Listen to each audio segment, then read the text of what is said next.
Good day mga ka-shooters, we are here the visiting team, our Hustle Basketball from Villaba. So coach, nalang ko'y pangutan na gamay, unsay mong experience sa ato ESDL Season 2 ug unsay mo maingon sa imong mga players ug kinsay mo ganahan pasalamatan?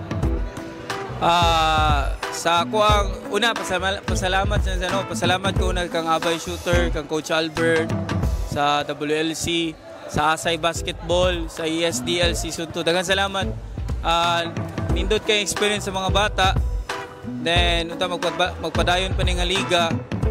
It's not all about the wins and the losses pangud. It's all about the experience and the learning they gain. Mao ra gid na. So coach, unsa ba expectation nimo sa ato Season 3? Ako expectation na mas managan ang teams. Then mas monindot pa gyud ang competition. Then moro to. Thank you coach.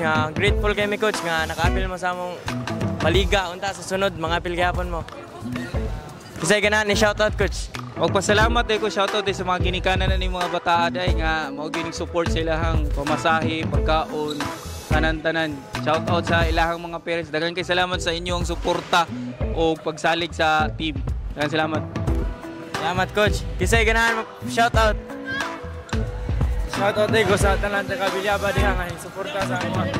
Isa ba? Shoutout.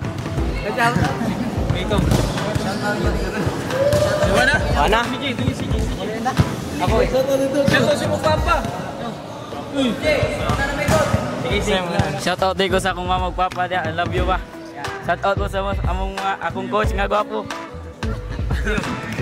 Okay, thank you coach. Amping mo pa uli ug unta sa sunod mas magagain pag-improve yung mga players. That's all mga ka-shooters. For more updates, please follow and like the FB page Abay Shooter D-League. Peace out.